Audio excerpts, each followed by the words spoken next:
आप एक तरफ कह रहे हैं जो वीपीएससी शिक्षक हैं, जो टीआरई 1 हैं, जो टीआरई 2 के शिक्षक हैं, जो नियमित शिक्षक हैं, वो अगर स्थानांतरण हेतु आवेदन नहीं देते हैं तो वो उसी जगह पदस्थापित, उसी विद्यालय में पदस्थापित रहेंगे जहां वो अभी कार्यरत हैं। मंत्री महोदय से बात भी करूंगा तो सक्षमता परीक्षा उत्तीर्ण होने की तो सजा दे दी गई विशिष्ट शिक्षकों को, चूंकि विशिष्ट शिक्षकों को भी उस श्रेणी में रखना चाहिए था कि कोई अगर अपने गृह प्रखंड में नहीं है तो गृह प्रखंड को छोड़ करके अगर कहीं भी पदस्थापित हैं तो उनको वहां रहना चाहिए। इसमें आप कह रहे हैं कि प्रत्येक 5 साल में अनिवार्यता है, तो ये विरोधाभास है।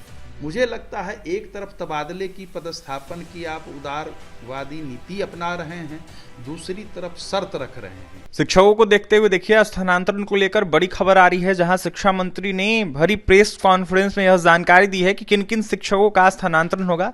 ऐसे में बीते दिनों जदयू एमएलसी संजीव सिंह ने खुद पत्र के माध्यम से कहीं ना कहीं स्थानांतरण की मांग की थी। इसके बाद कमेटी की गठन हुई और जिसके बाद कहीं ना कहीं स्थानांतरण को देखते हुए मुहर लगी है और अब जाकर शिक्षा विभाग ने लेटर भी जारी कर दिया। ऐसे हमारे साथ बात करने के लिए खुद जदयू एमएलसी संजीव सिंह है, जुड़ेंगे, बात करें। संजीव जी, काफी ज्यादा आपके तमाम शिक्षक खुश होंगे, आप भी खुश होंगे, लगातार शिक्षकों की आवाज उठाते रहते। जिस तरीके से स्थानांतरण की बातें आ रही है, इसको कैसे देख रहे हैं, जिस तरीके से पत्र जारी हुआ है? नहीं, सबसे बड़ी बात है अभिषेक जी, यह तो सही है, आज एक विज्ञप्ति निकली है शिक्षा विभाग की तरफ से और ये शिक्षकों की चिर प्रतीक्षित मांगे थी, लेकिन जो अभी देखा जा रहा है इससे संबंधित पत्र अभी निकलना बाकी है। लेकिन जो अभी मैं देख रहा हूँ इसमें कुछ ऐसी बातें हैं जो मुझे असहज कर रही हैं और मुझे लगता है पूरे शिक्षक समुदाय को भी कुछ बिंदुओं पर, हालांकि उदारवादी नीति अपनाते हुए विभाग ने ये किया है, इसमें विलंब भी बहुत हुआ है, लेकिन कुछ बातों को हमको लगता है और भी अंकित करना चाहिए था। नियमावली में कुछ और उदारता होनी चाहिए थी। मसलन जैसे कंडिका 1 के क्रम संख्या 8 पर पुरुष शिक्षकों, जितने भी पुरुष शिक्षक हैं उनके स्थानांतरण में गृह अनुमंडल की बाध्यता रख दी गई है, जो कि वो गृह अनुमंडल में नहीं रह सकते हैं, वहां उनका स्थानांतरण नहीं कराया जा सकता है। मुझे लगता है इसको संशोधित करके गृह प्रखंड जरूर होना चाहिए, चूंकि आप एक तरफ कह रहे हैं जो वीपीएससी शिक्षक हैं, जो टीआरई 1 हैं, जो टीआरई 2 के शिक्षक हैं, जो नियमित शिक्षक हैं, वो अगर स्थानांतरण हेतु आवेदन नहीं देते हैं तो वो उसी जगह पदस्थापित, उसी विद्यालय में पदस्थापित रहेंगे जहां वो अभी कार्यरत हैं। तो फिर तो मुझे लगता है, मैं मंत्री महोदय से बात भी करूंगा, तो सक्षमता परीक्षा उत्तीर्ण होने की तो सजा दे दी गई विशिष्ट शिक्षकों को, चूंकि विशिष्ट शिक्षकों को भी उस श्रेणी में रखना चाहिए था कि कोई अगर अपने गृह प्रखंड में नहीं है तो गृह प्रखंड को छोड़ करके अगर कहीं भी पदस्थापित हैं तो उनको वहां रहना चाहिए था, उनको भी उस श्रेणी में रखना चाहिए था। दूसरा एक बहुत ही महत्वपूर्ण ये है, जो असाध्य रोग हैं, गंभीर रोग हैं, चूंकि मैंने ही पत्र दिया था और अनुरोध किया था, उसके बाद जो भी बनी हो, और भी शिक्षक संगठन मांग कर रहे थे, बहुत सारे विधान पार्षद भी मांग कर रहे थे, लेकिन मैंने इस संबंध में पत्र भी दिया था और आपको मैं पत्र भी दूंगा। उसमें एक पहलू दिया गया है, जैसे बीमार जो हैं, असाध्य रोग से ग्रसित हैं, उनके बारे में दिया गया है स्वयं पति पत्नी बच्चों, इसमें माता पिता को छोड़ दिया गया है। मुझे लगता है इसमें तो ऐसे कई परिवार हैं जहां की एक ही पुरुष हैं, एक ही पुरुष हैं या एक ही महिलाएं हैं, माने किसी कारण से नहीं है, जैसे इसमें एक जगह अंकित किया गया है विधवा भी हो सकती हैं कोई। तो ऐसी स्थिति में रक्त संबंध में कोई भी अगर गंभीर रूप से बीमार हैं, जो असाध्य रोग और गंभीर रुग्णता वाली बात कही गई है, तो ऐसे माता पिता और उनके रक्त संबंध में जो एकदम सहोदर जो भाई बहन होते हैं, जो डिपेंडेंट हैं, उनका भी इसमें अंकित रहना चाहिए, उनको भी इस श्रेणी में रखना चाहिए, जबकि इसमें सिर्फ पति पत्नी या बच्चों के बारे में है। और तीसरा सबसे बड़ा है कंडिका 2 की उपकंडिका 6 में शिक्षकों के उनके सेवा काल के प्रत्येक 5 वर्ष पर स्थानांतरण की अनिवार्यता का शर्त रखा गया है।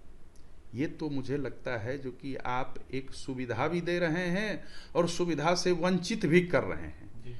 किसी भी शिक्षकों के आज तक का इतिहास है, मैं जहां तक जानता हूं, उनके सेवा काल में 2 बार किसी भी शिक्षकों को उनके इच्छानुरूप स्थानांतरण का प्रावधान किया जाना था। इसमें आप कह रहे हैं कि प्रत्येक 5 साल में अनिवार्यता है, तो ये विरोधाभास है।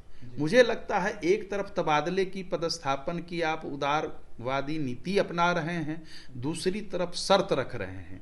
तो इसमें शर्त में एक ही है जो कि जो पुरुषों के लिए किया गया है, उसमें गृह अनुमंडल की जगह गृह प्रखंड रहना चाहिए और नियमित बीपीएससी TRE1 TRE2 में जिस तरह की सुविधा दी गई है, अगर वो स्थानांतरण हेतु आवेदन नहीं करेंगे तो वो उसी विद्यालय में पदस्थापित रहेंगे। इसमें सक्षमता उत्तीर्ण जो विशिष्ट शिक्षक आते जाएंगे उनको भी इस श्रेणी में रखा जाए। मैं ये आपके माध्यम से मांग करता हूं। और शेष तो अभी जो हमने पढ़ा जल्दीबाजी में, मैंने ये देखा, ये पहल अच्छी पहल है, लेकिन पत्र निकलने के पहले इसमें संशोधन होना चाहिए।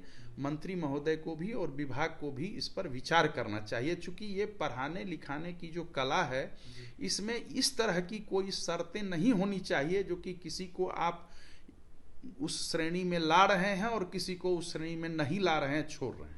संजीव जी, लगातार जिस तरीके से खबरें आ रही है, आपने भी पत्र के माध्यम से बताया क्या कुछ खबरें आ रही है, इसको लेकर जो खासकर बीपीएस से शिक्षक है देखा, उसमें ये जा रहा है कि ज़्यादा उनको तरजीह दी जा रही है। ऐसे में नियोजित शिक्षक कह ले या फिर पहले से बहाल शिक्षक कह ले, उनको तरजीह नहीं दी जा रही है। ऐसे में क्या लगता है आगे चल के ये मामला फिर से कोर्ट जाएगा क्या? नहीं, निश्चित रूप से जैसे कि अभी जो एक कंडिका मैं अभी बता रहा हूँ आपको, नियमित बीपीएससी TRE1 TRE2 के बारे में जो कहा गया है, वो अगर स्थानांतरण हेतु आवेदन नहीं देते हैं तो उनका पदस्थापन विकल्प नहीं देने की स्थिति में उनके स्थानांतरण पर विचार नहीं किया जाएगा।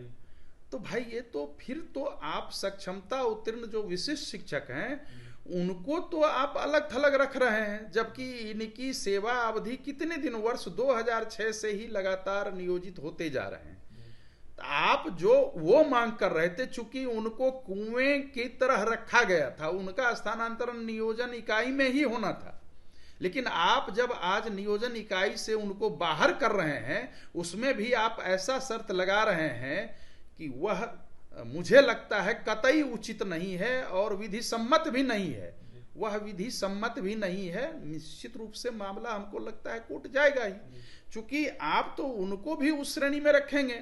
बहुत सारे ऐसे बीपीएससी शिक्षक हैं, मुझे लगता है चूंकि इतनी संख्या में नियुक्ति हुई है, बहुत सारे गृह प्रखंड में भी चले गए हैं, गृह पंचायत में भी चले गए हैं, तो इसके बारे में तो कुछ नहीं रखा गया है। हमको लगता है शिक्षा के क्षेत्र में ये शिक्षक के रूप में पदस्थापन में उतनी शर्तें नहीं रखनी चाहिए, लेकिन फिर भी मुझे लगता है मिनिमम गृह प्रखंड की शर्त जरूर रखनी चाहिए। गृह प्रखंड की शर्त रखने पर सभी का स्थानांतरण उदारवादी तरीके से हो सकेगा और ये क्रेडिट सरकार को ही और विभाग को ही जाएगा। देखिए, हमारे साथ बात करने के लिए जदयू एमएलसी संजीव सिंह थे। साफ कहते हुए नजर आ रहे थे कि जिस तरीके से पत्र जारी हुआ है ट्रांसफर को देखते हुए, ऐसे में इसमें संशोधन की जरूरत है और उसको लेकर शिक्षा मंत्री से भी मुलाकात करेंगे। और कहीं ना कहीं संजीव सिंह ने यह साफ कहा है कि जिस तरीके से खबरें आ रही इसको देखते हुए, जिस तरीके से लेटर जारी हुआ है, उदारवादी जो भूमिका निभाई जा रही है, उसको देखते हुए मामला कोर्ट भी जा सकता है। क्या कुछ होगा, देखने वाली बात होगी कि किस तरीके से संशोधन शिक्षा विभाग करता है। फिलहाल और भी तमाम खबरों के लिए बने रहे हमारे साथ। बहुत बहुत धन्यवाद।